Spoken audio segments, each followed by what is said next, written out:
हो गया? चलो स्टार्ट करते हैं डेफिनेट इंटीग्रेशन। Definite integration. अब तो इंडेफिनिट इंटीग्रेशन पूरा कंप्लीट है, ठीक ना। तो इंडेफिनिट इंटीग्रेशन तो आना ही चाहिए इस चैप्टर के लिए। और दूसरा मेजर फैक्टर कि ये चैप्टर बिल्कुल अलग है उससे, ठीक ना। इसमें 10 प्रॉपर्टीज पढ़ना है और वही 10 प्रॉपर्टीज के बेस पे क्वेश्चन बनता है। तो शुरू में तो इंडेफिनिट को लेके ही थोड़ा बहुत पढ़ा जाएगा, उसी के बेस्ड क्वेश्चन किया जाएगा, लेकिन उसके बाद प्रॉपर्टी के। तो इसके पहले दिन के लेक्चर पर ना जाना, ये पहले दिन खूब बड़ी बड़ी बातें करेगा, पहले दिन खूब टफ लगेगा तुमको, लेकिन कल से या दूसरे दिन तीसरे दिन से थोड़ा बहुत चैप्टर आसान होते जाएगा। जैसे जैसे हम आगे बढ़ेंगे, जैसे जैसे प्रॉपर्टीज पढ़ेंगे उसके बाद आसान रहेगा चैप्टर, लेकिन पहले दिन थोड़ा सा टफ रहेगा, थोड़ा सा मुश्किल रहेगा। तो पहले दिन के लेक्चर पे बिल्कुल ना जाना और फिर ये मत बोलना कि चैप्टर टफ है। तो स्टार्ट करते हैं डेफिनेट इंटीग्रेशन। अब सबसे पहली चीज हमने सीखा था इंडेफिनिट इंटीग्रेशन में कि इंडेफिनिट इंटीग्रेशन होता क्या है, उसको इंडेफिनिट बोलते क्यों है, इंडेफिनिट बोलते क्यों है। Indefinite because of c, indefinite because of c. जैसे मान जाओ हमने किसी छोटे एफ का इंटीग्रेशन किया, किसी छोटे एफ का इंटीग्रेशन किया और आ गया बड़ा एफ प्लस सी, बड़ा एफ प्लस सी। ये सी क्यों आया था, बात किया था ना इंडेफिनिट में, क्योंकि कल को यहाँ पे कांस्टेंट भी हो सकता है, कल को यहाँ पे कांस्टेंट भी हो सकता है, और अगर कल को यहाँ पे कांस्टेंट भी हो सकता है फिर हम इंटीग्रेट करेंगे वो तो आएगा ही नहीं। तो चूंकि उसको दिखाने के लिए हम यहाँ पे प्लस सी कर लेते हैं, तो ये इंडेफिनिट इंटीग्रेशन कहलाएगा कि डेफिनिट इंटीग्रेशन। इंडेफिनिट इंटीग्रेशन क्यों इंडेफिनिट का इंटीग्रेशन कहलाएगा, क्योंकि यहाँ पे सी है, ठीक ना। इंडेफिनिट इंटीग्रेशन बिकॉज ऑफ सी। अब डेफिनिट में क्या होता है, अब डेफिनिट में क्या होता है कि डेफिनिट इंटीग्रेशन में भी कुछ नहीं होता, बस फर्क इतना होता है कि जिस टाइम आप इंटीग्रेशन कर रहे होते हैं, अब की बार आपने एरिया फिक्स कर चुका है, ठीक ना, कि यहां से यहां तक ही आपको इंटीग्रेट करना है। आपने कुछ एरिया सेलेक्ट कर रखा है। पिछली बार क्या था, नो एरिया फिक्स था, कोई एरिया फिक्स नहीं था, आपको मर्जी है जहां से शुरू कीजिए, मर्जी है जहां पे खत्म कीजिए। तो इंडेफिनिट इंटीग्रेशन, ठीक ना। डेफिनिट इंटीग्रेशन में आपने फिक्स कर रखा है, जैसे मान जाओ ए से लेके बी तक हमने फिक्स कर दिया कि यहां से यहां तक इंटीग्रेशन करना है। तो एफ का इंटीग्रेशन छोटे एफ का बड़ा एफ, अरे छोटे एफ का अगर हम बोल रहे हैं बड़ा एफ, तो फिर क्या होगा, और प्लस सी। अरे क्या यही इंटीग्रेशन होगा ना छोटे एफ का, बड़ा एफ प्लस सी। और यहाँ पे बी और ए फिजिक्स में इतना जाने के होगा, इसको लोअर लिमिट और ऊपर वाले को अपर लिमिट बोलते हैं, नीचे वाले को लोअर और ऊपर वाले को अपर लिमिट। फिर लिमिट कैसे पुट करते हैं, सबसे पहले एक्स की जगह अपर लिमिट, तो एफ बी प्लस सी, ठीक ना। और बीच में लगाते हैं कहीं माइनस, और बीच में लगाते हैं कहीं माइनस, और फिर क्या दिखता है, एफ ए प्लस सी। क्या यही दिखता है, अरे क्या यही दिखता है, अगर यही दिखता है तो सोच के बताओ, क्या सी ने सी को मार दिया, अरे क्या सी ने सी को मार दिया ना, इसके आगे प्लस और इसके आगे माइनस, तो सी ने सी को मार दिया, क्या बच गया, एफ बी माइनस एफ। क्या आपकी बार सी आया, अब की बार सी आया, अब की बार सी आया ही नहीं। तो इंटीग्रेशन इंडेफिनिट किसकी वजह से हो रहा था, सी की वजह से। अब की बार सी है ही नहीं, तो इंटीग्रेशन कौन सा इंटीग्रेशन कहलाएगा, डेफिनिट इंटीग्रेशन। कौन सा इंटीग्रेशन, डेफिनिट इंटीग्रेशन। तो इसमें कहीं भी सी नहीं आएगा, ठीक। तो पहली बात यही है, there is no C, so this integration is known as definite integration. ये सी होता क्या है बता सकते हो कोई, आर्बिट्री कांस्टेंट। कौन सा कांस्टेंट, आर्बिट्री कांस्टेंट, ना पूरी तरह से कांस्टेंट ना पूरी तरह से वेरिएबल। चलो नोट करो, ऐसे रोटेट करवा के पूरा नोट करवा दो, ठीक ना। हाँ, उसके बाद फिर स्टॉप करो। चलो ये था point number 2। Point number 3, point number 3, point number 3 कहता है, जैसे इस बार हमने कहां से कहां के बीच में इंटीग्रेशन किया, ए से बी के बीच में। तो तीसरा पॉइंट क्या समझाता है कि डेफिनिट इंटीग्रेशन, या यूं बोले integration between A to B is possible only when function is continuous between A to B. तीसरा पॉइंट क्या कहता है कि आप डेफिनेट इंटीग्रेशन ए से बी के बीच में कर रहे हैं, बट करते टाइम इस बात की गारंटी जरूर ले लीजिए कि फंक्शन जो है वो ए से बी के बीच में कंटिन्यूअस होना चाहिए। कंटिन्यूअस करने का क्या मतलब, जैसे अभी हम कंटिन्यूटी पढ़ाए नहीं है तो कंटिन्यूएशन के बारे में थोड़ी सी बात कर लेते हैं। कंटिन्यूअस क्या होता है, जैसे साइन एक्स का ग्राफ हम सबने देखा हुआ है। क्या साइन एक्स का ग्राफ ऐसा होता है? क्या साइन एक्स का ग्राफ ऐसा होता है? क्या इस ग्राफ को बनाने के लिए एक बार भी तुमको पेन उठाना पड़ा?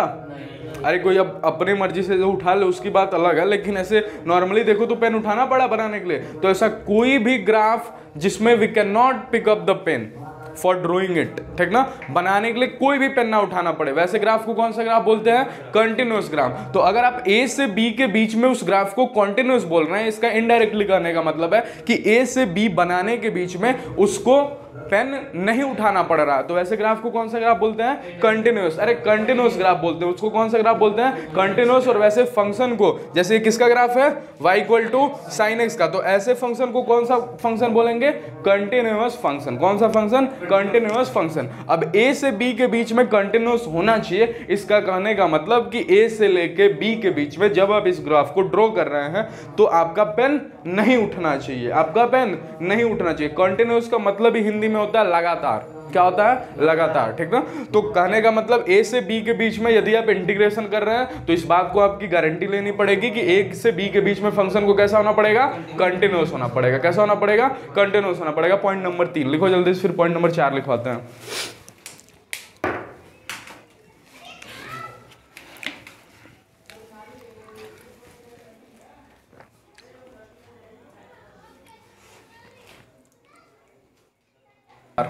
इसको नहीं है।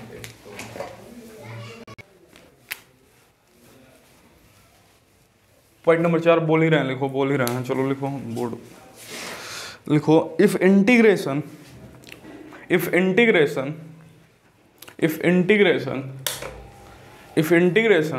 Is discontinuous, if integration is discontinuous at x equal to x1,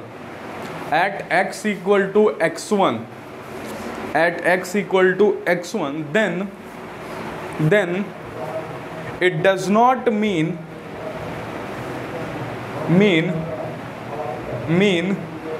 that integral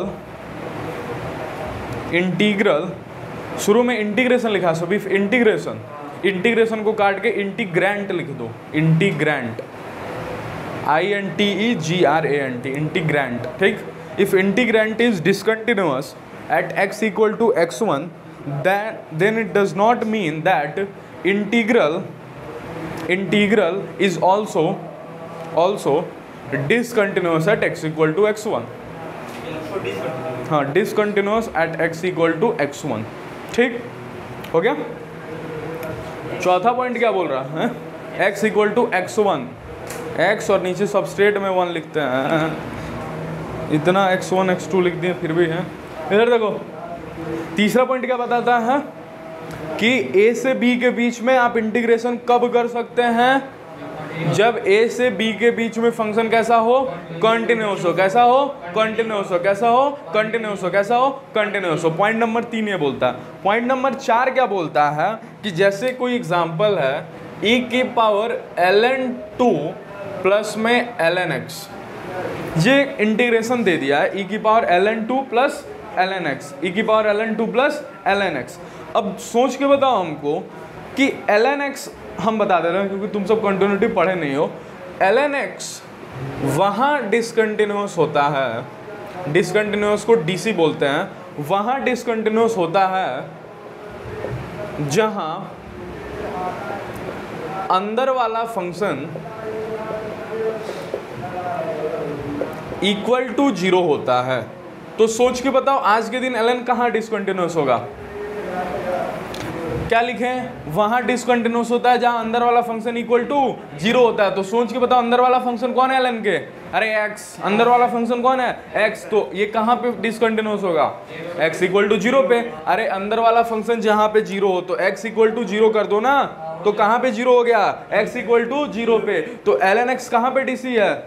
it is DC at x equal to 0। अब करो इसका इंटीग्रेशन, e की power ln 2 plus ln x क्या हो जाएगा, e की पावर ln 2x लिख सकते हैं। अरे यार दो चीज मल्टीप्लाई, दो चीज ऐड में तो मल्टीप्लाई में हो गई ना, है बाद में ठीक है नहीं, पहले ठीक है बोला जाता है। 2 और x मल्टीप्लाई में हो गई। अब e की पावर क्या, e ने ln को मार दिया, अरे e ने ln को मार दिया, e ने ln को मार दिया, क्या बच गया 2x, क्या बच गया 2x। अब बताओ 2x का इंटीग्रेशन, 2x का इंटीग्रेशन 2x² बाई 2 प्लस सी, 2 ने 2 को मार दिया, क्या आ गया x² प्लस सी, x² प्लस सी। अब x² का ग्राफ ऐसा होता है। क्या कहीं पेन उठाना पड़ा इस ग्राफ को बनाने के लिए, कहीं पेन उठाना पड़ा, हाँ पेन नहीं उठाना पड़ा ना। तो क्या ये डिसकंटिन्यूअस है कहीं भी, तो कॉन्टिन्यूअस एवरीवेयर।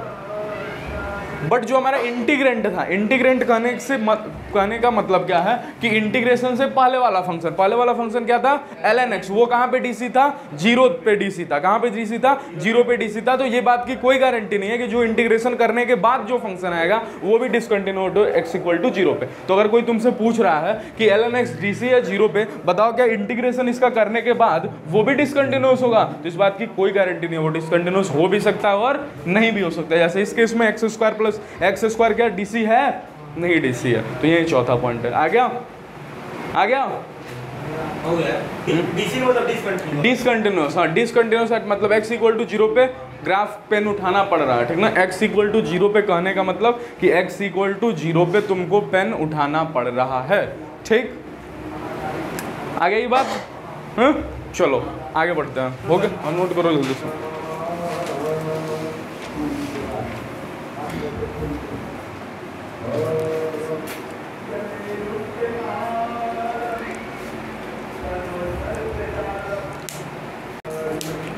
क्या बताएं, चौथा पॉइंट क्या बताएं कि अगर कोई इंटीग्रेंट किसी पॉइंट पे डिसकंटिन्यूअस है तो जरूरी नहीं उसका इंटीग्रल भी उस पॉइंट पे डिसकंटिन्यूअस हो। जैसे एग्जांपल क्या है, यहीं पे लिख रहा है, किसी ने दे दिया tan x का इंटीग्रेशन कीजिए, ठीक, किसका इंटीग्रेशन कीजिए tan x का इंटीग्रेशन कीजिए और 0 से पाई के बीच में कीजिए, ठीक। तो अगर तुम सब कंटिन्यूटी पढ़े होते तो पता होता है tan x जो होता है ये π/2 पर dc होता है, π/2 पर क्या होता है dc होता है, ठीक ना। π/2 पे क्या होता है dc होता है, क्योंकि tan π/2 कितना होता है, tan π/2 कितना होता है इनफाइनाइट होता है। tan π/2 π/2 पे इनफाइनाइट होता है, नॉट डिफाइन होता है। तो π/2 पे डीसी भी होता है, π/2 पे डिसकंटिन्यूअस भी होता है। तो अगर ये π/2 पे डिसकंटिन्यूअस होता है तो सोच के बताओ π/2 0 और पाई के बीच में आ रहा है कि नहीं आ रहा। अरे 0 से पाई के बीच में π/2 कहीं ना कहीं तो आएगा। तो अगर π/2 कहीं ना कहीं आएगा तो क्या इसका इंटीग्रेशन पॉसिबल होगा, नहीं पॉसिबल होगा ना। क्यों पॉसिबल नहीं होगा, अरे सोच के बताओ, π/2 इज इन बिटवीन 0 टू पाई। और हमने क्या बोला, पहला पॉइंट क्या पढ़ा कि अगर आपको इंटीग्रेशन 0 से पाई के बीच में करना है तो 0 से पाई के बीच में फंक्शन जिसका आप इंटीग्रेशन कर रहे हैं उसको कंटिन्यूअस होना पड़ेगा। और ये बेचारा तो π/2 पे धोखा दे गया, ये तो π/2 पे डिसकंटिन्यूअस है। तो इस आज के दिन 0 से पाई के बीच में इंटीग्रेशन पॉसिबल नहीं है। तो 0 से पाई के बीच में इंटीग्रेशन नॉट पॉसिबल। तो फिर क्या इसका इंटीग्रेशन होगा ही नहीं, होगा, इसका इंटीग्रेशन होगा। बट कैसे होगा ये देखो, अभी क्या डायरेक्ट कर सकते हैं 0 से पाई के बीच में, नहीं कर सकते। 0 से पाई के बीच में इंटीग्रेशन कर सकते हैं tan x का, नहीं। रीजन क्योंकि π/2 पे डिसकंटिन्यूअस है, π/2 पे डिसकंटिन्यूअस है। बोलोगे तभी सीखोगे, ठीक ना। π/2 पे डिसकंटिन्यूअस है। अगर π/2 पे डिसकंटिन्यूअस है तो हम चालाकी क्या करते हैं, हम tan x को दो हिस्सों में तोड़ लेते हैं। tan x dx प्लस में दोबारा tan x dx, ठीक। कितने हिस्सों में तोड़ लिए, दो हिस्सों में तोड़ लिए। tan x को कितने हिस्सों में तोड़ लिए, दो हिस्सों में तोड़ लिए। शुरू कहाँ से हो रहा है 0 पे, शुरू कहाँ से हो रहा है 0 पे। और डिसकंटिन्यूअस कहाँ है π/2। क्या π/2 पहले आता है कि पाई पहले आता है, π/2 पहले आता है। तो हम पहली बार इंटीग्रेशन करेंगे 0 से लेके π/2 से थोड़ा सा पहले तक। जैसे अगर मान जाओ कल को ये π/2 है, ये लाइन π/2 है, तो हम इंटीग्रेशन यहीं पे जाके रुक जाएंगे, हम π/2 पे पहुंचेंगे ही नहीं। तो π/2 से जरा सा पहले इंटीग्रेशन का मतलब होता है मैथ्स में π/2 माइनस, क्या होता है π/2 माइनस, इसका कहने का मतलब कि हम π/2 से जरा सा पहले इंटीग्रेशन रोक दिए, और यहाँ जब इंटीग्रेशन करते हैं तो π/2 से थोड़ा सा आगे से शुरुआत करते हैं, जस्ट थोड़ा सा आगे से शुरुआत करते हैं। सोचो हम π/2 आने दिए, क्यों नहीं π/2 आने दिए? क्योंकि π/2 पे डिसकंटिन्यूअस था, क्योंकि π/2 पे डिसकंटिन्यूअस था। तो कल को सर अगर पाई पे डिसकंटिन्यूअस होता तो 0 से लेकर पाई माइनस तक करते हैं, क्या पाई प्लस होता? नहीं। क्यों? क्योंकि पाई प्लस के आगे तो हमको इंटीग्रेशन करना ही नहीं है। तो अगर कल को मान जाओ पाई पे हमारा डिसकंटिन्यूअस होता तो हम 0 से लेकर पाई माइनस के बीच में करते, तो उस समय कितने टुकड़े करने पड़ते? कितने टुकड़े करने पड़ते हैं? 2 की 1? अरे एक ही ना, 0 से पाई के बीच में करना है। बेचारा पाई पे धोखा दे गया, तो पहली बार इंटीग्रेशन तुमको 0 से पाई माइनस के बीच में करोगे। अब दोबारा तो इंटीग्रेशन होगा ही नहीं ना, दोबारा करोगे तो क्या पाई माइनस से लेके पाई प्लस तक करोगे या पाई तक करोगे? पाई तक तो कर नहीं सकते ना, पाई प्लस कर नहीं सकते। क्यों? क्योंकि पाई के आगे हमारा इंटीग्रेशन करना ही नहीं है। इस बार तुमको पाई तक करना था, बेचारा कहीं बीच में धोखा दे दिया, कब 2 हिस्सों में टूटा। अगर कल को मान जाओ 2 जगह पे धोखा देता, तो जैसे मान जाओ π/2 पे धोखा दे गया, ठीक है? अभी बताते हैं आगे। यहाँ पे देखो π/2 प्लस से कहां तक इंटीग्रेशन करें? पाई तक। कहां तक इंटीग्रेशन करें? पाई तक। तो ऐसे करेंगे इंटीग्रेशन। कैसे करेंगे इंटीग्रेशन? ऐसे करेंगे, 2 हिस्सों में तोड़ के इंटीग्रेशन करेंगे। ठीक आ रहा है? अरे बोले इसके पहले दिन के लेक्चर बना जाना, ठीक ना, थोड़ा सा टफ बात होगा। आ रहा है? अब मान जाओ कल को कोई फंक्शन है f(x), तुम ही सोच के बताना और तुम ही हमको जवाब देना। ये कोई फंक्शन है 0 से लेके 3 पाई के बीच में, और इससे पूछा गया बेटा तुम डिसकंटिन्यूअस कहाँ कहाँ हो, तो इसने बोला मैं डिसकंटिन्यूअस हूँ π/2 पे और 3/2 पे। तो बताओ इंटीग्रेशन कैसे होगा? कितने हिस्सों में तोड़ें? 2 भागों में नहीं टूटेगा। इस बार कितने भागों में टूटेगा? 3 भागों में। पहली बार 0 से लेके π/2 माइनस तक, π/2 माइनस तक। दोबारा इंटीग्रेशन खुलेगा तो π/2 प्लस से 3/2 पे मत जाना, डायरेक्ट पाई पे चले गए। इसका मतलब ये बोल रहे हो कि π/2 प्लस से लेकर पाई तक फंक्शन कैसा है? कंटिन्यूअस है। बट बेचारा तुमको धोखा दूसरी बार कब दे रहा है? 3/2। क्या वो π/2 से पाई के बीच में आता है 3/2? जो नहीं, ये एक मिनट, इसको 2 पाई करो, 2 पाई करो, 2 पाई। क्या 2 पाई के बीच में आता है? क्योंकि 1.5 पाई हो जाएगा ना। अरे 1.5 पाई हो जाएगा ना। पिछली बार तो 3/2 आया नहीं, अब की बार 2 पाई कर दिए, 2 पाई। अब बताओ 1.5 पाई कहीं बीच में आएगा? अरे π/2 से 2 पाई के बीच में 1.5 पाई कहीं बीच में आएगा? तो हमने 3π/2 पे इंटीग्रेशन किया। बताओ एग्जैक्ट 3π/2 पे करें या इससे थोड़ा पहले करें या इससे थोड़ा बाद करें? थोड़ा पहले, क्योंकि पहली बार आ रहा है ना, तो थोड़ा पहले। बाद में करेंगे तो कहां से कहां तक इंटीग्रेशन बताओ? 3π/2 से जरा सा पहले को प्लस, और अब की बार कहां पे? डायरेक्ट 2 पाई। क्यों? क्योंकि इसके बीच में कहीं भी धोखा नहीं मिल रहा है, इसके बीच में कहीं भी धोखा नहीं मिल रहा। तो ऐसे करते हैं इंटीग्रेशन। काम कहाँ आएगा? काम आएगा ग्रेटेस्ट इंटीग्रल फंक्शन का जब इंटीग्रेशन करेंगे, मॉडुलस का जब हम इंटीग्रेशन करेंगे। तो ये चीजें समझ में आनी चाहिए कि अगर कोई फंक्शन को इंटीग्रेशन होना है, इसमें भर लेना f(x) dx। अगर कोई फंक्शन को इंटीग्रेशन होना है तो अपनी लिमिट में उसको क्या होना पड़ेगा? कंटिन्यूअस होना पड़ेगा। अपनी लिमिट पे उसको कंटिन्यूअस होना पड़ेगा। अगर कहीं बगावत कर गया तो फिर ऐसे तोड़ के इंटीग्रेशन, उससे जरा सा पहले और फिर उससे जरा सा बाद। ठीक आ रहा है? आ गया ना सबको? अरे आ गया? एक बार बोलो आ गया, फिर हम आगे बढ़ते हैं। आ गया? हाँ बोलो। कि हम लोग कैसे पता करें कब मतलब डिसकंटिन्यूअस है? वो तुमको कंटिन्यूटी पढ़ने के बाद आएगा। ठीक, हाँ, वो तुमको कंटिन्यूटी पढ़ने के बाद आएगा। बट इसमें पूरे फंक्शन का तुमको कंटिन्यूटी नहीं पढ़ना है इस चैप्टर के लिए। ग्रेटेस्ट इंटीग्रल फंक्शन का आना चाहिए, मॉडुलस का आना चाहिए। तो सब जब हम आएगा तभी बता देंगे। अब इसके लिए एक्स्ट्रा कंटिन्यूटी उठाएं तो कंटिन्यूटी से पहले हमको लिमिट पढ़ाना पड़ेगा। तो लिमिट उठाएं तो फिर पता चलेगा 2 महीना उसमें चला गया, और हमारा डेफिनेट इंटीग्रेशन इंपॉर्टेंट चैप्टर है, ये छूट जाएगा फिर, इसलिए आगे ये उठाएं। तो ऐसा नहीं है थोड़ा सा आने के लिए पूरा चैप्टर ही रोक दे, थोड़ा सा यूज आएगा, पूरा यूज नहीं आएगा। तो क्या अभी नहीं समझ में आ रहा कंटिन्यूस डिस्कंटिन्यूस? कंटिन्यूस मतलब लगातार ग्राफ। अगर हम बोल रहे हैं 3π/2 पे डिसकंटिन्यूस, उसका मतलब कि 3π/2 पे जैसे ही गए हमको पेन उठाना पड़ गया और फिर ग्राफ कहीं और से शुरू हो रहा है। आ रहा है? चलो नोट करो जल्दी से।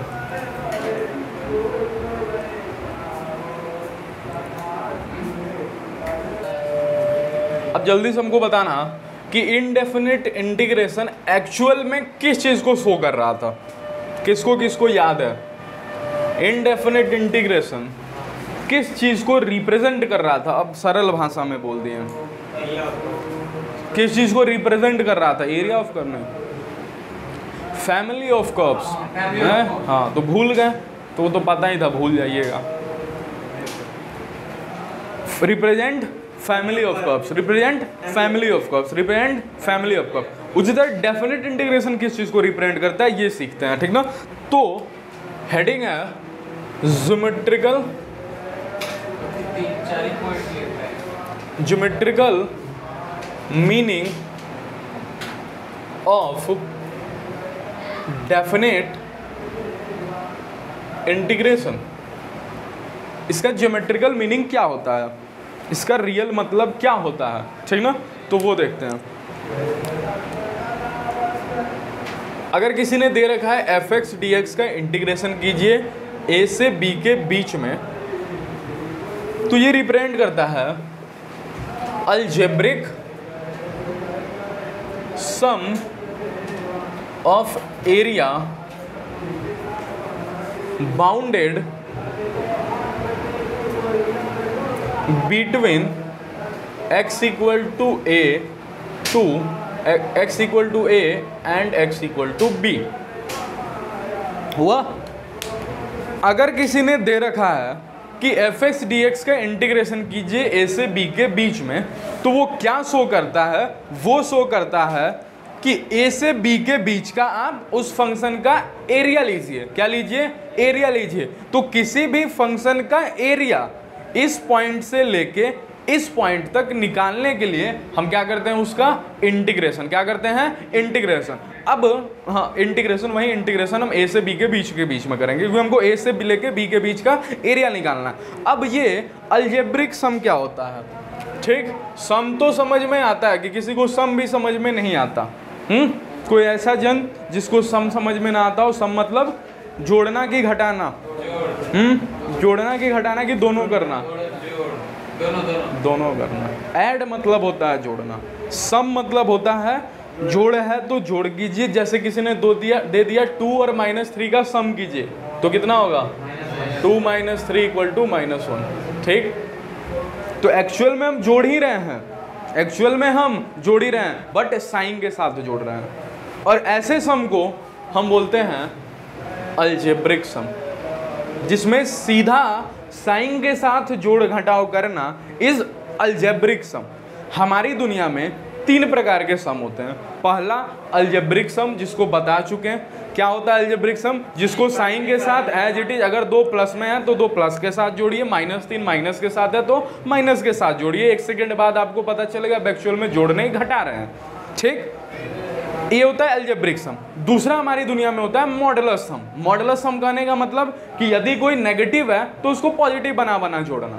जैसे -3 नेगेटिव है तो उसको पॉजिटिव कर दो और जोड़ दो। जैसे कि किसी ने दे दिया 2 प्लस मॉडुलस में -3 जोड़ो, 2 प्लस मॉडुलस में -3 जोड़ो, तो बताओ आंसर क्या होगा? क्या 5 होगा? क्या ये -3 + 3 हो जाएगा मॉडुलस लगने से ही? तो अगर -3 + 3 हो जाएगा तो जुटने के बाद क्या हो जाएगा? 5। बट ये जुटने के बाद क्या हो रहा था? -2। क्या हो रहा था? -2, सॉरी -1। क्या हो रहा था? -1। क्या हो रहा था? -1। तो ऐसे सम को कौन सा सम बोलते हैं? मॉडुलस सम। कौन सा सम बोलते हैं? मॉडुलस सम। अब हमारी दुनिया में एक और सम होता है, तीसरा, दैट इज वेक्टर सम। कौन सा सम? Vector sum. कौन सा सम? Vector sum. अब वेक्टर सम कुछ होता ही नहीं, कुछ होता ही नहीं कहने का मतलब, जैसे आपने ए वेक्टर और बी वेक्टर जोड़ा और आपको क्या मिल जाता है? C vector. आपको क्या मिल जाता है? C vector. आपने 2 वेक्टर को जोड़ा है तो आपको क्या मिलेगा? आपको एक वेक्टर ही मिलेगा। 5 + 3 का वेक्टर सम 8 नहीं होता। 5 + 3 का वेक्टर सम 8 नहीं होता, 8 नहीं होता। ठीक ना। ये कौन सा लॉ कहता है? Triangles law. कौन सा लॉ? Triangles law. यदि आपने ट्रायंगल बना दिया, क्या बताए हुए हैं? ए vector, B vector, C vector. क्या सिखाए थे? 2 तीर एक दूसरे को फॉलो करती हुई। देखो ना, ये दोनों तीर एक दूसरे का पीछा कर रही हैं, ये ऐसे और ये भी ऐसे। ऐसा लग रहा है एक दूसरे को पीछा कर रही है। तो जो भी तीर एक दूसरे को फॉलो करती हैं उनका सम होता है, और जो भी इनके अपोजिट डायरेक्शन में आता है उसके इक्वल टू के बाद लगता है। तो a vector plus b vector equal to c vector. एक और चीज सिखाए थे क्या, कि अगर मान जाइए सर, मान जाइए कल को तीनों तीर एक दूसरे को फॉलो करे तो ट्रायंगल और नहीं लगेगा क्या? लगेगा। कैसे लगेगा? इस तीर को सोच के देखो, इस तीर को क्या हम पलट सकते हैं? ये तीनों आज के दिन एक दूसरे को फॉलो कर रहे हैं और हमने क्या सिखाया कि दो तीर एक दूसरे को फॉलो करें और तीसरा वाला इसके अपोजिट डायरेक्शन में जाना चाहिए। क्या इसको अपोजिट बना सकते हैं? सोच के देखो कैसे बना सकते हैं, कैसे बना सकते हैं? जैसे पलटेगा तीर सी वेक्टर बन जाएगा माइनस सी वेक्टर। तो फिर आज के दिन सम क्या हो जाएगा? A vector plus b vector equal to minus का सी वेक्टर। आया कि नहीं आया? ठीक, तो थोड़ी बहुत बात वेक्टर पे भी कर ले। तो तीन प्रकार के दुनिया में सम होते हैं, अलजेब्रिक सम, मॉडुलस सम और वेक्टर सम। आ गया? अब देखो ये दिखाते हैं, अब ये दिखाते हैं। एक्चुअल में ये टॉपिक था, ये क्या है? जैसे मान लो कोई फंक्शन है ए से बी के बीच में, कुछ ऐसा लहराता हुआ, ठीक ना? ये है x इक्वल टू ए और ये है तुम्हारा x इक्वल टू बी। ठीक, ये था x इक्वल टू ए और ये है x इक्वल टू बी। कोई पॉइंट हमको बताना है कि fx a से b के बीच में क्या होगा। तो a से b के बीच में बताओ इसका एरिया क्या होगा? कहीं क्या ये तो नहीं होगा? अरे क्या कहीं ये शेडेड रीजन जो शेड कर रहे हैं यही तो नहीं होगा? सोच के बताओ, हैं? क्या यही तो नहीं होगा? अगर कल को हम बोलें कि इसका एरिया है a1, इसका एरिया है a2, इसका एरिया है a3, तो इंटीग्रेशन में fx a से लेकर b तक क्या होगा वो हम दो बातें लिख रहे हैं। तुम बताना सोच के क्या सही, a1 plus a2 plus a3 या फिर a1 माइनस a2 प्लस में a3। सोच के बताओ a या b? होगा। क्यों b? हम बताएंगे क्यों। हाँ क्यों b? एक मिनट शांत रहो, तुमको कुछ नहीं आ रहा है, हवा भी नहीं लग रहा है। हाँ क्या इसमें तो हम कुछ बात ही नहीं किया, इसमें तो हम कुछ बात ही नहीं किए। एरिया लेना है, यही तो है एरिया इस कर्व के बीच का, यही एरिया है ना? चलो बोलो बोलो। हाँ ये दोनों एक्स एक्सिस पे यानी पॉजिटिव डायरेक्शन में है, ये पॉजिटिव पे है हाँ, और ये निगेटिव पे हाँ चलो आ गया, क्लिक कर गया। हमने क्या बोला? कौन सा सम? अलजेब्रिक सम। अब 3 को अगर माइनस होना है तो बेचारा तो अपने सामने माइनस लगवा देगा, इस एरिया को माइनस होना है तो माइनस थोड़ी लगवाएगा। वो कैसे दिखाएगा? वो अपने आप को एक्स एक्सिस से नीचा होकर साबित करेगा कि भैया हम नेगेटिव है। वो अपने आगे माइनस नहीं लगाएगा, वो एक्सिस से नीचा होके दिखाएगा। तो क्या हम इनडायरेक्टली रूप से बोल दिए कि बोलना पड़ेगा कि जो भी एक्स एक्सिस से ऊपर है वो क्या होता है? पॉजिटिव, और जो भी एक्स एक्सिस से नीचा होता है वो नेगेटिव। तो कैसा एरिया होगा? a1 तो पॉजिटिव है तो a1, a2 कैसा है? नेगेटिव तो माइनस a2, और a3 कैसा है? पॉजिटिव तो प्लस का a3। आज के दिन अलजेब्रिक सम लिए तो ये लिए, कल को अगर मॉडुलस सम लेते तो क्या होता? a1 plus a2 plus a3, और ये हम लेते हैं डिफरेंशियल इक्वेशन में। ठीक, आज के दिन डेफिनेट इंटीग्रेशन में रियल मीनिंग क्या होता है? अलजेब्रिक सम। क्या होता है? अलजेब्रिक सम। तो अगर कोई तुमसे ऐसे कर्व बना दे और पूछ दे बताओ बेटा fx dx के a से b के बीच में इंटीग्रेशन क्या होगा, तो बता दोगे इसका एरिया माइनस इसका एरिया प्लस इसका एरिया आ जाएगा। चलो नोट करो ना, तुम ही खुद ही भर देना। चलो राइट स्टार्ट करो। 5 पे 6 पॉइंट जो भी हो लिख लेना। इफ fx 5 ने एग्जाम्पल ही लेके लिख लो इसको, example. If fx is dc at x equal to c in a to b, then integration में fx dx a से b is equal to fx plus fx। भर लो, ठीक ना? हम बोल दे रहे हैं ए से बी के बीच में कोई सी एक पॉइंट है जिस पे ये डिसकंटिन्यूअस है, तो भरो कहाँ से कहाँ लिमिट चढ़ाओगे? भरो, बोल बोल मत, बोल बोल नहीं, ठीक ना? आसपास के लोगों को भी ध्यान देते हुए बोल बोल नहीं। ए से लेके सी कोई पॉइंट बीच में डिसकंटिन्यूअस है, तो वहां पे पहुंचोगे कि वहां से थोड़ा सा पहले रोक दोगे, थोड़ा सा पहले रोक दोगे। कैसे दिखाते हैं? सी माइनस, ठीक ना? और क्या यहाँ से यहीं से शुरू करोगे कि यहाँ से थोड़ा सा आगे से सी प्लस, और कहाँ तक जाओगे? बी तक। ठीक, कहाँ ए टू बी जा रहे हो? ए टू बी तुमको इंटीग्रेशन करना है, बीच में कोई पॉइंट है एक सी जहाँ पे फंक्शन डिसकंटिन्यूअस है, तो सी से पहले रोकोगे ना पहली ब्रैकेट में, डायरेक्ट ए से बी थोड़ा कर दोगे। अभी बताया ना उसी टाइम से क्या बता रहे थे। चलो अगला पॉइंट है, पॉइंट नंबर 6 है कि 7 है? 5 है, 5 कि if F x D x integration में ए से बी इक्वल टू 0 कर दिया किसी ने, ठीक, किसी ने 0 कर दिया, ठीक। अब ध्यान से बताओ कि किसी का इंटीग्रेशन 0 कब होगा? जब कांस्टेंट होगा, कांस्टेंट, जितना एरिया प्लस होता है। हाँ चलो पकड़ लिया ना, जितना एरिया प्लस में, कल को मान के चलो कि ए से बी ये है, ये है तुम्हारा ए से बी, ये कोई पॉइंट है बी, यहीं तक ले लो, और ये कोई पॉइंट है एक्स इक्वल टू ए, क्या इसका एरिया ये होगा? अरे ये सोच के देखो, ये होगा। इसका एरिया लिखने जाओगे तो अगर इसका एरिया A1 है और इसका एरिया A2 है, तो कल को इसका एरिया लिखोगे तो क्या कल को A1 माइनस A2 लिखोगे कि A1 plus 2 A2? A1 minus A2, क्योंकि पॉजिटिव एरिया और नेगेटिव एरिया, तो A1 माइनस A2 लिखोगे। अगर कल को मान के चलो ये भी एरिया और ये भी एरिया बराबर हो गए, तो क्या आंसर 0 आ जाएगा?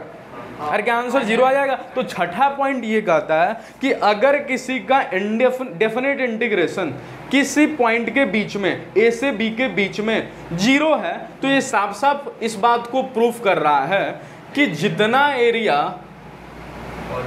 पॉजिटिव में है उतना ही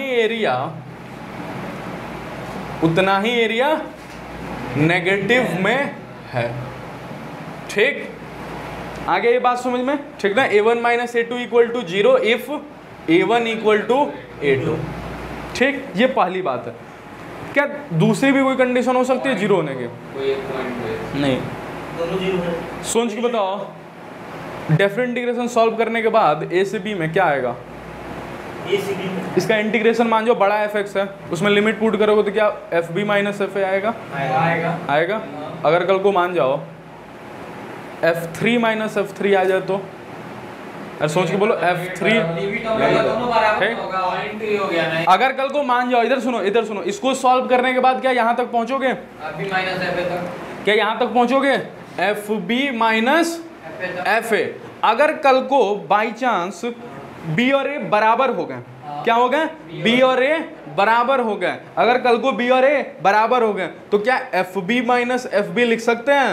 अरे सोच के बताओ, A और B बराबर है ना, तो जिस दिन मन A लिख दो, जिस दिन मर्जी है उसको हटा के B लिख दो, तो क्या FB माइनस FB कितना हो जाएगा? कितना हो जाएगा? 0। कितना हो जाएगा? 0। तो एक और बात क्या साबित कर रहा है? हाँ, पॉइंट पे दोनों जब B और B बराबर है तो फिर मतलब लिमिट क्या पुट कर रहा है तब? नहीं तो लिमिट ये 0 तब होगा डेफिनेट इंटीग्रेशन जब कल को तुम लिमिट दोनों बराबर है। सोचो ना, लिमिट बराबर है, अगर इधर सुनो ध्यान से, अगर कल को सोचो लिमिट बराबर है तो एरिया कितना सा? क्या जस्ट एक लाइन? अब एक लाइन का कितना सा एरिया लोगे? अरे ए से बी के बीच में क्या, तो ए यहाँ पे बी यहाँ पे, कल को ए भी यहीं बी भी यहीं, तो कितना सा एरिया लोगे? क्या इस लाइन का एरिया? अरे इस लाइन का एरिया कितना होगा? लगभग 0 ही होगा ना, ठीक ना? तो कल को अगर लिमिट बराबर हो गई तो फिर कितना होगा डेफिनेट इंटीग्रेशन? 0। तो दूसरी बार 0 क्या साबित करेगा कि upper limit equal to lower limit, upper limit equal to lower limit, ठीक। चलो लिखो, नोट करो जल्दी से, नोट करो जल्दी से। बोले ना पहला दिन का लेक्चर थोड़ा सा लेवल पे रहेगा।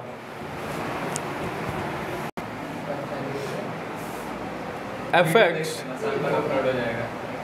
इक्वल टू 0,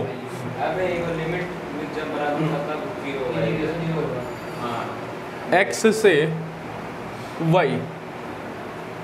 क्वेश्चन पूछा find, choose the correct one.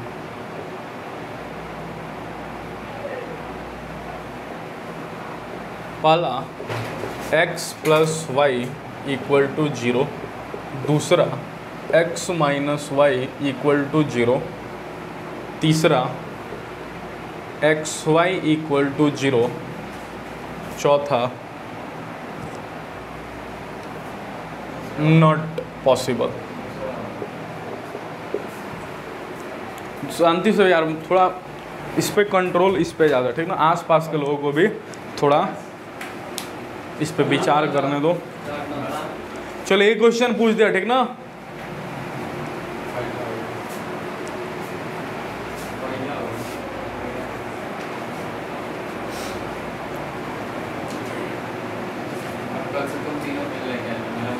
ठीक, तब तक हम इधर का मिटा के अगला पॉइंट लिखाते हैं।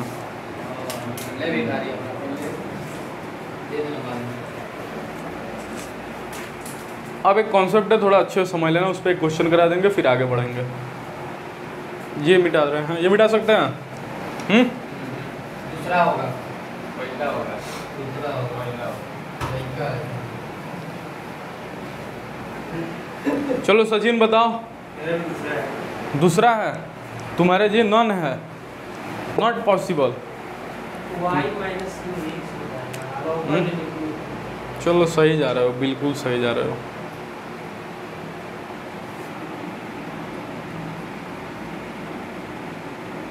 जब तुम्हारे बाल बच्चे होंगे ना, और जब वो 12वीं में जाएंगे, इधर बात सुनो, जब वो 12वीं में जाएंगे ना, तो उनके सामने सेम क्वेश्चन दे देना और बोलना पहली बार में हमसे नहीं बन पाया था। वो हंसने लगेंगे तुम्हारे ऊपर कि पापा जी, डैडी जी जो भी बोले कि अभी अभी समझाया गया है, अभी अभी समझाया गया, और उसके बाद भी इतना आसान क्वेश्चन अगर हवा नहीं लगे।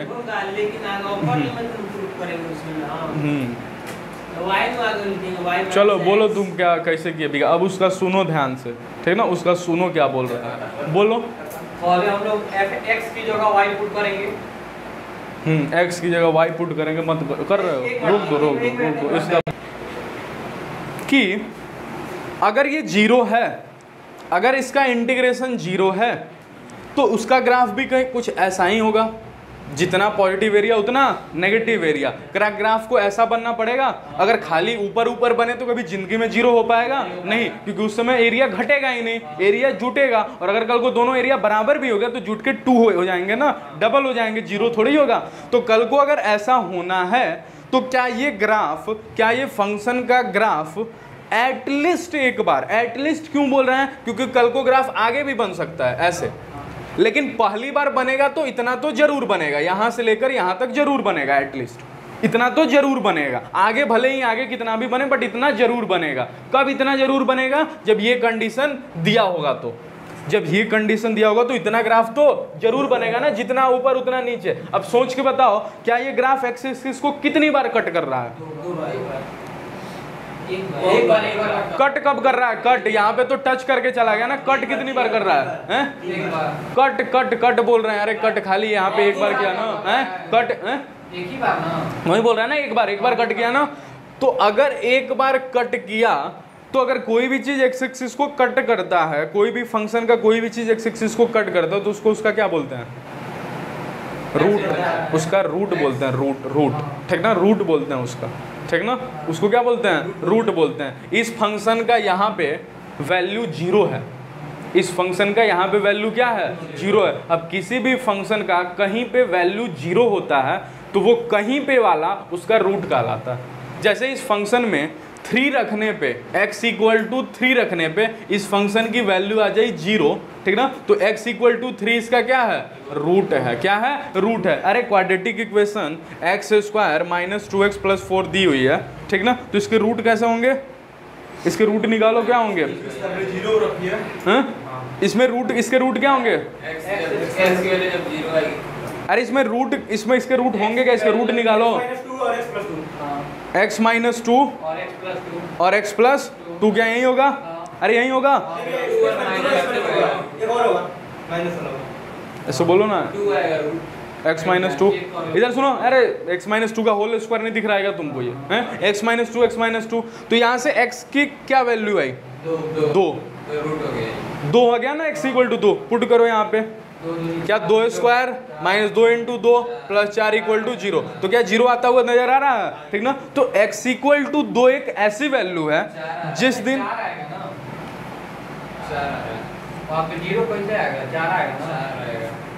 x²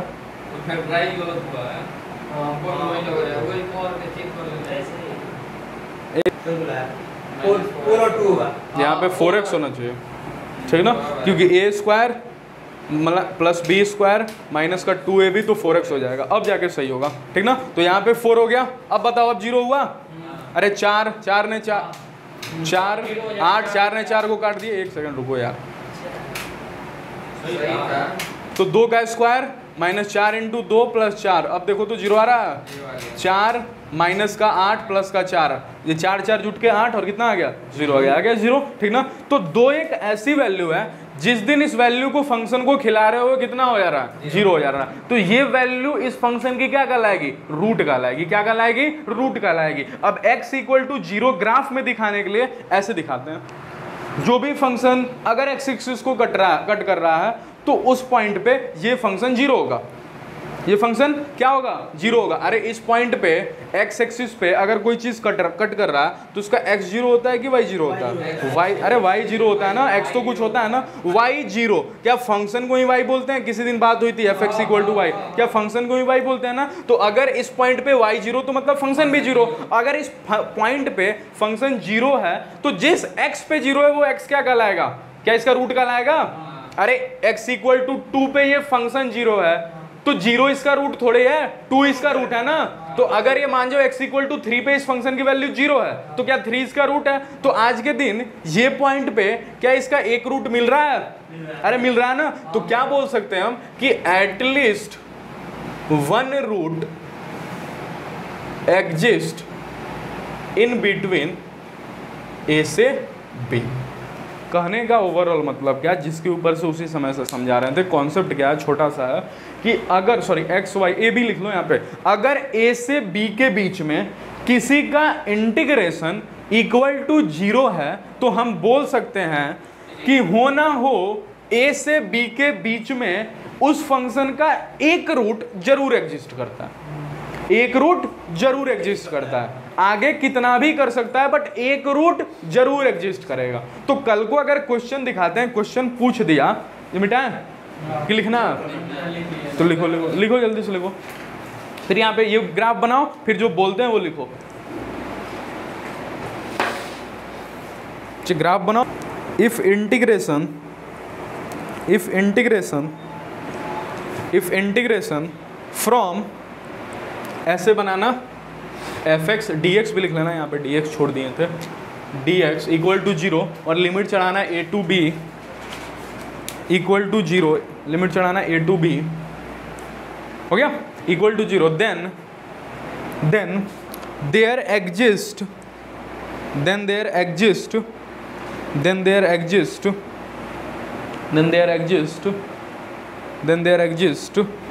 at least one root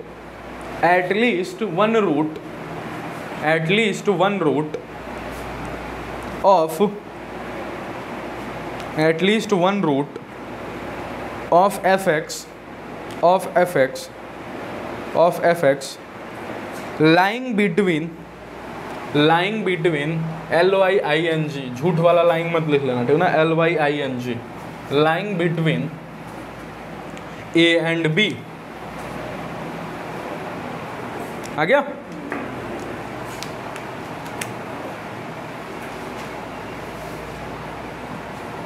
ये है x = a और ये है x = b। बताओ इस ग्राफ के कितने रूट हैं? बताओ, 2 की 3? 2 रूट होंगे। कैसे? एक यहाँ पे 2 जगह पे कट कर रहा है, एक यहाँ और एक वहाँ पे, और यहाँ पे भी तो कट कर रहा है ना, तो टच भी करे तो x एक्सिस वहाँ पे तो 0 होगा ना। अभी हम यहाँ से यहाँ लिए थे, ये लाइन थोड़ा आगे बना दिए थे, यहाँ से यहाँ तक। जैसे दूसरा क्या पॉसिबल होगा, देखो दूसरा क्या पॉसिबल होगा कि कोई ग्राफ, एक मिनट सुन, हाँ टच पे भी तो 0 होगा ना भाई, इस पॉइंट पे y क्या होगा 0 होगा ना, तो टच पे भी तो 0 होता है ना। तो यहाँ पे कितने रूट आ गए 3 रूट्स, कितने रूट्स आ गए 3 रूट्स, एक रूट यहाँ पे, एक रूट यहाँ पे, दूसरा रूट यहाँ पे और तीसरा रूट यहाँ पे। क्या यहाँ पे कोई रूट आएगा? नहीं, एक्स एक्सिस को नहीं टच किया। यहाँ पे बोलो, एक मिनट रुको रुको रुको रुको रुको रुको, एक मिनट रुको रुको,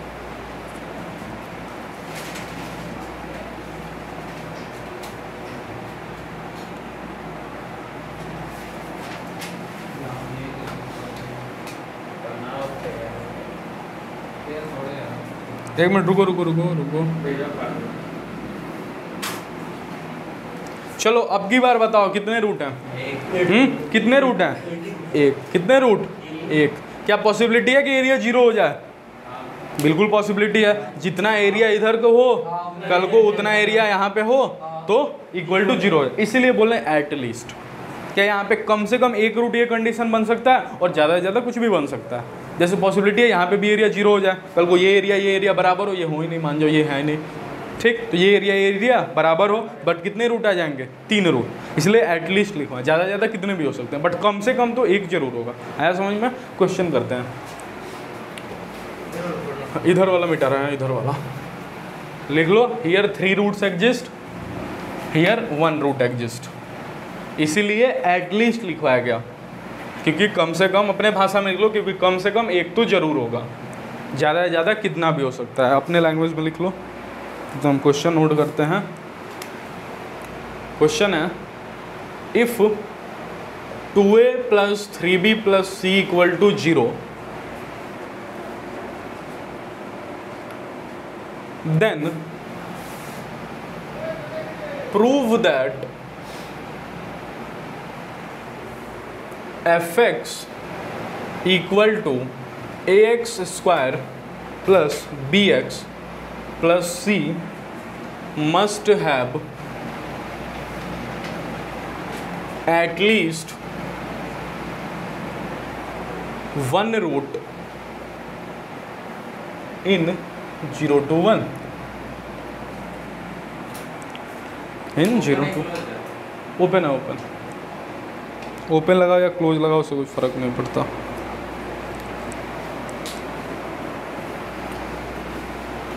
हो गया? कोई ट्राई करो, अगर कर तो पाओ तो हमको तो कम ही उम्मीद लग रहा है।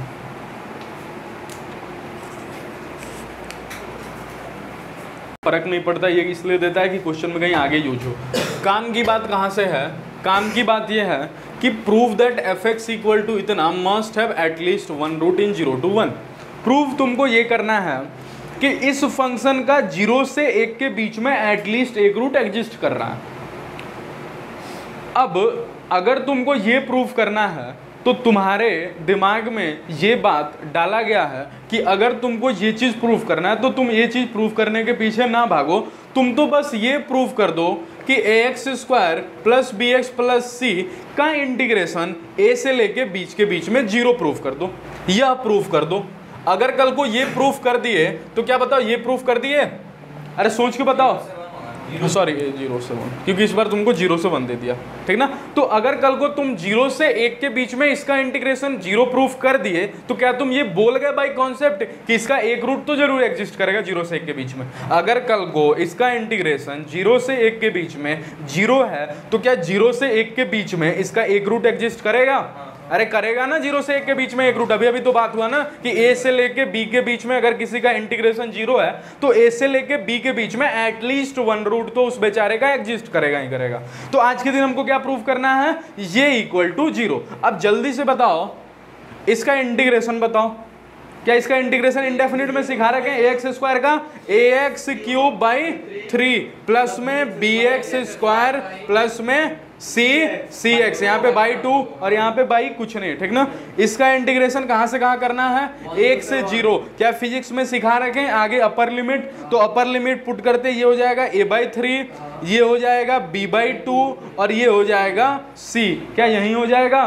बाकी चीज तो 0 हो जाएगी, क्योंकि जैसे माइनस में यहाँ पे 0 पूरा 0, यहाँ पे 0 पूरा 0, यहाँ पे 0 पूरा 0, तो माइनस में कितना हो गया, 0।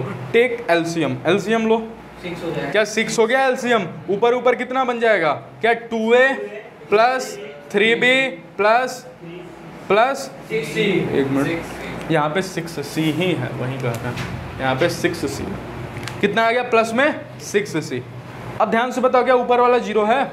अरे इसी दिन के लिए तो ये दिया था, ऊपर वाला 0 है। कैसे पता चला ऊपर वाला 0 है? ऊपर क्वेश्चन में बता रखा है। तो अगर ऊपर वाला 0 तो 0 / 6 क्या होगा, 0। तो क्या प्रूफ हो गया ना इसका इंटीग्रेशन 0। तो अगर इसका इंटीग्रेशन 0 पता तो लिखना बाई कॉन्सेप्ट वीगन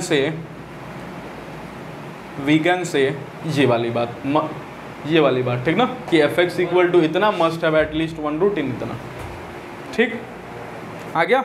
अब कुछ क्वेश्चन दे रहे हैं जो इनडेफिनिट इंटीग्रेशन के हैं, बट तुमको ऐसे ही लिमिट लगा के घर से सॉल्व करके लाना है, ठीक।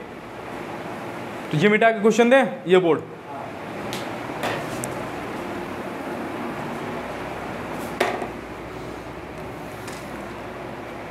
रिकॉर्डिंग करा दीजिए, वहाँ से लेके वहाँ तक नोट करा दीजिए, क्वेश्चन करके लाना है। अच्छा अभी तक जितना लिखा है उसका हिंट दे देते हैं, फिर मिटा के लिखते हैं। ये क्वेश्चन अभी कराते हैं स्पेशली ये क्वेश्चन, ठीक। बाकी सब में देखो क्या ये हो जाएगा। एक मिनट में उतार ले दीजिए, उतारो जल्दी से उतारो। इसमें चेक होगा इंडेफिनिट कितना पढ़े हो।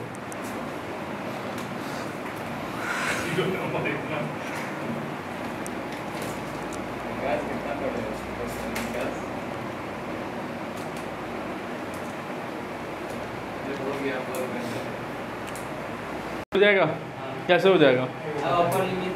dx अपॉन में क्वाड्रेटिक इक्वेशन का इलाज होल स्क्वायर मेथड। तो होल स्क्वायर मेथड लगाना, आंसर लाना, और जो भी है उसमें -1 से 1 पुट कर देना। ये क्वेश्चन रहने दो। क्या ये हो जाएगा? अरे a की पावर -x का इंटीग्रेशन a की पावर -x अपॉन में ln है, और फिर -x का डिफरेंशिएशन -1 नीचे। क्या इसका भी हो जाएगा? फिर 0 से इन्फिनिटी पुट कर लेना। इसका क्या दो फैक्टर आते हैं, ये दो फैक्टर दिमाग में आते हैं। 1 अपॉन में डिफरेंस, 1 अपॉन में डिफरेंस इनटू ब्रैकेट खुल गया 1 अपॉन में छोटा वाला -1 अपॉन में बड़ा वाला, ऐसे लिखते हैं। तो छोटा वाला कौन है? x square plus 4। पार्शियल से भी जा सकते हो, बट थोड़ा लंबा चला जाएगा। पार्शियल से जा सकते हो, वैसे भी जा सकते हो, कोई दिक्कत नहीं, बट क्या लंबा है, इससे आसानी में आ जाएगा। पार्शियल से भी लगाओ तो आंसर। और इससे क्या दो ब्रैकेट दिख गया ना, अरे दो ब्रैकेट दिख गया ना, तो 1 अपॉन में दोनों का डिफरेंस 5, ब्रैकेट में 1 अपॉन में छोटा वाला बोलो तो x स्क्वायर 4 -1 अपॉन में बड़ा वाला x स्क्वायर -9, ऐसे कर लेना, ठीक ना। और फिर इंटीग्रेशन इसका करना। ये x स्क्वायर का तो हो जाएगा। इसका इलाज क्या? रूट में है तो रेशनलाइज, ठीक ना। दो रूट है तो रेशनलाइज करते हैं ना, फिर 1 और 0 लग रहा है कल ही का पढ़े हुए हैं, इसीलिए इतना तेज। ये 1 अपॉन x का 1 अपॉन x का log x, फिर -1 4 पुट कर देना। 1 अपॉन x का log x, तो -1 से 4 है क्या लिमिट?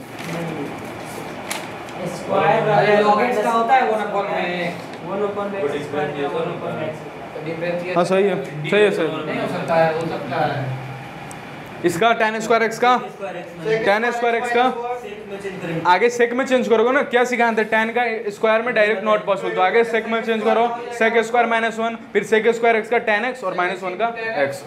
इसका हो जाएगा अरे dx अपॉन में 2x - 3 लॉग लीनियर है, 1 अपॉन x है, 1 अपॉन x है, तो 1 अपॉन x कब बोलते हैं? जब 1 अपॉन लीनियर हो जाएगा। तो सब हो जाएगा इस क्वेश्चन में, खाली ये करा दे रहे हैं।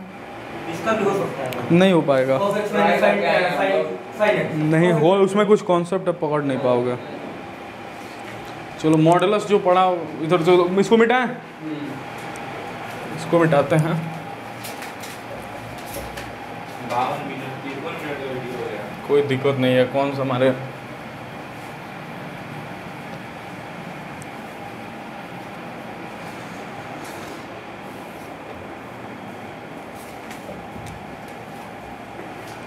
क्वेश्चन दे दें, दो क्वेश्चन है। इंटीग्रेशन में sin 2x इंटू में cos 3x dx 0 से π/4। क्वेश्चन है sin क्यूब x dx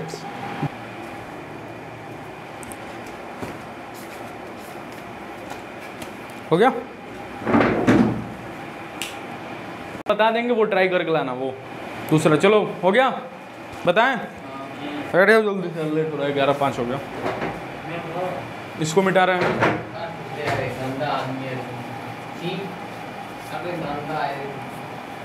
इधर रहो, क्या तुम सब बकवास खाली करते रह रहा सब है। ये हो जाएगा। ये वाला क्वेश्चन कैसे करोगे?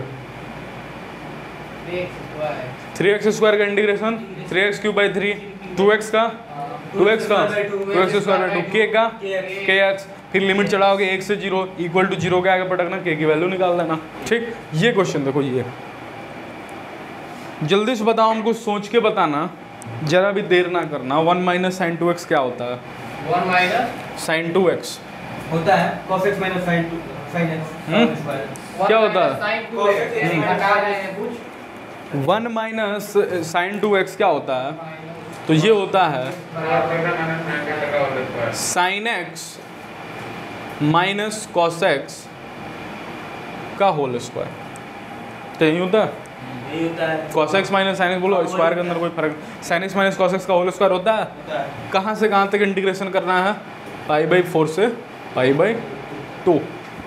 स्क्वायर ने रूट को मार दिया, शांत हो रहा, स्क्वायर ने रूट को मार दिया। पॉसिबिलिटी दो बनेंगी कि एक तो डायरेक्ट खुल जाए sine x minus cos x π/4 से π/2, वो आंसर हो गया। और दूसरी पॉसिबिलिटी हो जाए कि इंटीग्रेशन में mod sine x minus cos x π/4 से π/2, ऊपर वाला कि नीचे वाला? नीचे वाला। नीचे वाला। अब तो ये तो फोटो सुधार के तुम सोचोगे कि इनके मन में ख्याल ही कैसे है, अगर आया तो यही सही होगा। तो रीज़न बताओ। क्योंकि स्क्वायर से जब भी टूटता है तो मॉडुलस में आता है। रूट में एक्स स्क्वायर, सुनो इधर, रूट में एक्स स्क्वायर, मॉड x हो जाता है। रूट में x square not equal to खाली एक्स, रूट में x square is equal to असली में मॉड एक्स। क्यों मॉड एक्स? क्यों मॉडल? क्योंकि कल को, इधर सुनो, कल को इस x की जगह कोई नेगेटिव क्वांटिटी भी हो सकती है। अरे मान के चलो रूट में -2 का होल स्क्वायर है और रूट में 2 का होल स्क्वायर है, रूट में -2 का होल स्क्वायर है और रूट में 2 का होल स्क्वायर है। यहाँ x क्या है? -2 है और यहाँ x क्या है? 2 है। बताओ सेम केस में रूट की वैल्यू कितनी आ रही है? 2, और इधर रूट की वैल्यू कितनी आई? 2। क्या यहाँ 2 = -2 कभी हो सकता है जिंदगी में? 2 = -2 कभी हो सकता है? नहीं हो सकता ना, नहीं हो सकता ना, इसीलिए ये नहीं हो सकता। क्योंकि जब भी मॉड, अगर सोचो इसका अगर मॉड लगा होता तो फिर -2 + 2 हो गया होता और फिर 2 = 2 हो जाता। इसीलिए हमेशा याद रखना और बार बार याद रखना कि रूट में x² not equal to x। जब भी रूट में x² होता है वो चेकिंग में जाता है, वो अपनी आइडेंटिटी बताने जाता है। और मैथ्स में आइडेंटिटी बताने का गारंटी कौन लेता है? मॉडुलस। कैसे गारंटी लेता है मॉडुलस की? अगर कोई मॉडुलस नहीं पढ़ा है, जैसे तुम में से, हमसे तो तीनों नहीं पढ़े हो मॉडुलस, मॉडुलस हमसे पढ़े हो? हाँ, तो मॉडुलस हमसे नहीं पढ़े हो तो फिर दिक्कत में चले जाओगे। देखो इधर मॉडुलस क्या होता है, इधर सुनो, सुनो इधर, मॉडुलस क्या होता है? मॉडुलस पे थोड़ा सा बात कर रहे हैं, 2 मिनट हमको। मॉड में -2 क्या होता है? +2 इक्वल टू 2 होता है। इक्वल टू 2 जो बताए, कंडीशन होता है। ये सुनो, इक्वल टू 2 जो बताए वो तो सही बोल रहा है, बट इससे एक बार ब्रैकेट में -2। हाँ, अब की बार जाके सही बताए, माइनस ब्रैकेट में -2। जब तुमको कोई मॉडुलस में -2 डायरेक्ट बोले कि 2 होता है तो उससे ये बात क्लियर कर देना कि बेटा वो रटा रटाया चीज़ याद रखो। और अगर कोई माइनस में -2 बोले तो यानी वो समझा हुआ है इंसान है, वो यहाँ तो नहीं फंस सकता बट यहाँ बिल्कुल फंस सकता है। मॉडुलस क्या कहता है? मॉडुलस ये कहता है कि अगर मेरे अंदर x है, अगर मेरे अंदर x है तो मैं x से सवाल पूछूंगा। कैसा सवाल पूछूंगा? कि तुम पॉजिटिव हो या नेगेटिव। मैं इससे सवाल पूछूंगा, कैसा सवाल? कि तुम पॉजिटिव हो या नेगेटिव, पॉजिटिव हो या नेगेटिव। मॉडुलस हमेशा सवाल पूछता है, तुम पॉजिटिव हो या नेगेटिव। अब मॉडुलस को ये जवाब देगा। जवाब कौन देगा? x जवाब देगा। x ने जवाब दिया कि मैं पॉजिटिव हूँ। कैसा हूँ? पॉजिटिव हूँ। कैसा हूँ? पॉजिटिव हूँ। इसका जवाब आया कि भैया हम पॉजिटिव हैं। मॉडुलस को जवाब दे दिया कि हम पॉजिटिव हैं। मॉडुलस ने सवाल पूछा, इसने जवाब दे दिया। तो मॉडुलस क्या करता है? इसको अपने से बाहर निकालता और जैसा है वैसा ही बाहर निकालता है। मतलब अगर x है तो x ही बन के बाहर आएगा। बट अगर कल को ये, कब? जब x हमारा पॉजिटिव हो। लेकिन अगर कल को x नेगेटिव हो गया तो, अगर कल को x नेगेटिव हो गया तो जैसे ही पता चलता है मॉडुलस को कि मेरे अंदर बैठा हुआ फंक्शन नेगेटिव है, वो अपने तरफ से एक माइनस दे के बाहर भेजता है। मतलब ये x तो नेगेटिव है ही, ये माइनस एक और मिलता है जिससे ये पॉजिटिव बन जाता है। एक तो ऑलरेडी ये नेगेटिव है ना, तो नेगेटिव इंटू नेगेटिव क्या हो गई? पॉजिटिव हो गई। ठीक, तो जिस दिन पता चला इसको नेगेटिव है तो ये अपने तरफ से एक माइनस देके भेजता है। ये माइनस किसके द्वारा दिया गया है? अरे किसके द्वारा दिया गया? मॉडुलस द्वारा। किसके द्वारा? मॉडुलस द्वारा। इसीलिए मॉडुलस में -2, मॉडुलस को पता चल गया अंदर बैठा हुआ फंक्शन, नेगेटिव। कैसे नेगेटिव? क्योंकि -2 इज नेगेटिव क्वांटिटी, तो अंदर बैठा हुआ फंक्शन नेगेटिव, तो ये अपने तरफ से एक माइनस दे के भेजेगा। तो माइनस में और -2 तो पहले से था, कितना हो जाएगा? +2। ये है मॉडुलस का असली कॉन्सेप्ट। ठीक, तो आज के दिन ये मिटा दें, ये मिटा दें।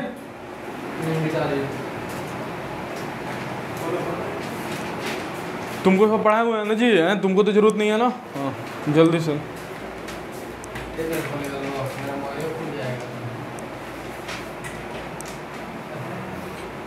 कहाँ तक? π/4 से π/2 तक, √में x²।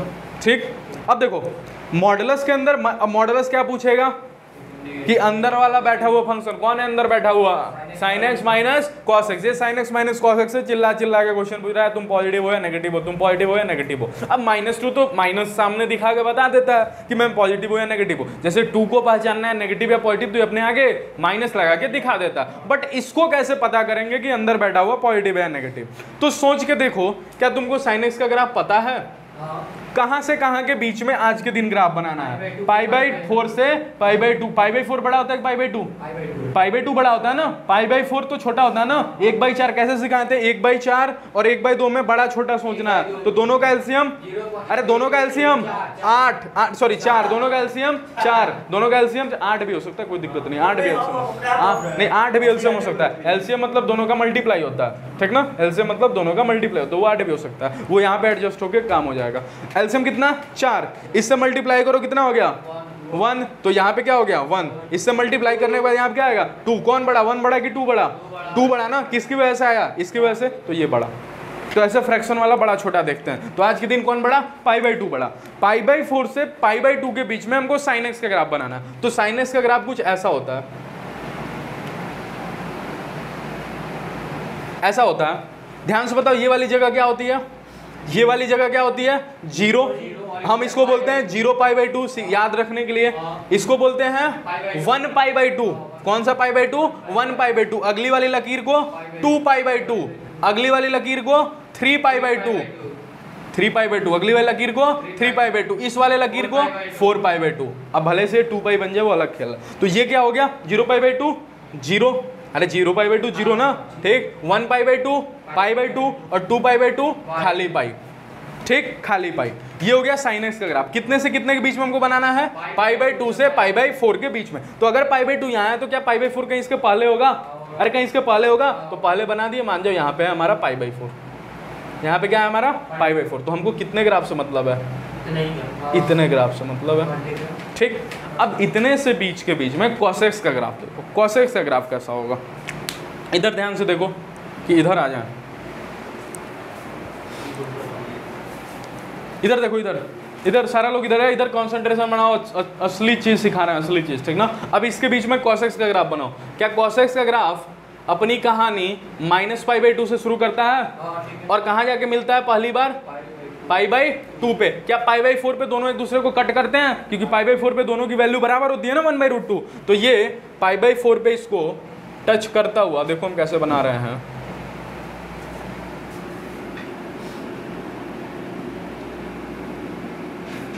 भी गलत है, देखो देखो देखो, ये क्या हो गया? π/2, सॉरी -π/2। -π/2 के बीच में, π/2 के बीच में इसका पहला लूप बनता है, इसका पहला लूप बनता है, इसका पहला लूप बनता है। इसका पहला लूप बनता है ना -π/2 से π/2 के बीच में। अब π/4 पे दोनों को भिड़ाएं क्यों? क्योंकि π/4 पे दोनों की वैल्यू बराबर होती है, दैट इज 1/√2। अरे sin x और cos x की वैल्यू कहाँ बराबर होती है? π/4। तो अगर दो ग्राफ का वैल्यू किसी जगह बराबर होता है, मतलब उस जगह पे वो एक दूसरे को काटती हैं। तो π/4 पे दोनों ने एक दूसरे को काट दिया। अब बताओ इसका कितना सा टुकड़ा पे ध्यान रखना है? क्या इस वाले टुकड़े पे ध्यान रखना है इसका? अरे π/4 से π/2 के बीच में यही आ रहा है ना। अब ध्यान से सोच के बताओ, ये है sin x का ग्राफ और नीचे वाला है देख लेना आ जाके cos x का ग्राफ। क्या नीचे वाला ये टुकड़ा, इसको अच्छे से बनाते हैं, ये ऐसा टुकड़ा है और ये ऐसा टुकड़ा है, ठीक। ये ऊपर वाला साइन एक्स का टुकड़ा है और नीचे वाला कॉस एक्स। अरे बोलो बोलो, कहाँ का टुकड़ा है? कॉस एक्स का टुकड़ा है। अब बताओ कौन सा टुकड़ा बड़ा है? कैसे पता करते हैं कौन सा टुकड़ा बड़ा है? अरे वाई एक्सिस पे जितना ऊपर जाते जाओगे क्या चीजें बड़ी होती जाती हैं? y इक्वल टू 0 का ये लाइन, y इक्वल टू 2 का ये लाइन, y इक्वल टू 4 का ऊपर लाइन। तो क्या ये ऊंचा है कि ये ऊंचा है? ऊपर वाला ऊंचा है। तो साइन एक्स बड़ा है कि कॉस एक्स बड़ा है? साइन एक्स बड़ा है, बट इन π/4 से π/2 के बीच में बड़ा है। हर जगह बड़ा नहीं है, कहीं cos x भी बड़ा है, बट π/4 से π/2 के बीच में कौन बड़ा? sin x बड़ा देन cos x। आया समझ में? कैसे? By graph. तो इतने चीजें तुमको समझ में आनी चाहिए। तो sin x बड़ा टू cos x, तो sin x पता चल गया। क्या पता चल गया? sin x बड़ा है और cos x कैसा है? छोटा है। अब ध्यान से बताओ, बड़ा में से छोटा घटता है तो क्या आता है? बड़ा में से छोटा घटता है तो पॉजिटिव आता है कि नेगेटिव आता है? पॉजिटिव। अरे 4 में से 2 घटाओगे तो 2 आएगा ना, 2 में से 4 घटाओगे तो नेगेटिव आएगा ना। तो बड़े में से छोटा घटेगा तो पॉजिटिव आएगा। तो मतलब अंदर वाला बैठा वाला चीज क्या है? पॉजिटिव है। बाहर कैसे निकलेगा? एज इट इज बाहर निकलेगा। तो एज इट इज बाहर निकलेगा तो क्या हो जाएगा? sin x minus cos x। और अगर कोई नेगेटिव साबित होता तो फिर minus sin x minus cos x बाहर निकलेगा। आया बात समझ में? क्या sin x minus cos x का इंटीग्रेशन हो जाएगा? sin x का इंटीग्रेशन माइनस cos x का इंटीग्रेशन sin x। क्या लिमिट पुट हो जाएगा? हो जाएगा। ये हो जाएगा, ये हो जाएगा, ये हो जाएगा। कर लेना। 1 माइनस cos 2x का फॉर्मूला नहीं बताया तुमको? 4 फॉर्मूला याद है? 4 जो लिखवाए थे, अगले साल याद करोगे। 4 फॉर्मूला तो तुमको दिए याद करने के लिए। 1 minus cos 2x, 1 minus sin 2x। तुम फॉर्मूला है ना घर पे देख के आना, फिर हमसे। ऊपर वाले क्वेश्चन का अरे 1 माइनस cos 2x का फॉर्मूला होता है आपका 2 sin square x। 1 minus cos 2x का 2 sin स्क्वायर x। तो 2 sin स्क्वायर है, √2 तो बाहर आ जाएगा, बट sin x को तो प्रूव करना पड़ेगा ना कि वो पॉजिटिव है। तो 0 से π/2 के बीच में sin x पॉजिटिव है नेगेटिव कैसे पता करेंगे? सोचो 0 से π/2 के बीच में ऊपर ग्राफ और कोई भी चीज x एक्सिस के ऊपर कैसी होती है? पॉजिटिव। तो mod sin x as it is sin x खुलेगा, ठीक। वो देखो नीचे कैसा हो जाएगा इंटीग्रेशन में खुलने के बाद? sin x minus cos x। कहाँ से कहाँ तक? π/4 से π/2 तक। इंटीग्रेशन बोलो sin x का। sin x का इंटीग्रेशन माइनस cos x और माइनस cos x का इंटीग्रेशन माइनस sin x, ठीक। π/2 से π/4 पुट करो π/2। क्या माइनस cos 90? अरे cos 90 0 ना, तो माइनस 0 माइनस sin π/2 sin π/2 1 ना, sin π/2 1 माइनस पुट करो minus cos π/4 minus 1/√2 minus sin π/4 1/√2। क्या ये हुआ? ये कितना हो गया? -1 माइनस ये कितना हो गया? नीचे नीचे का एलसीएम √2 और ये कितना हो गया? -1 हो जाएगा आगे सॉल्व। बस कर लेना, अब बस कर लेना। चलो आज का क्लास ओवर करते हैं। लेवल पर 8 ये वाला लास्ट में आके हाँ, तो हुआ है उसके लिए। हाँ sin x और cos x हो गया, स्टॉप।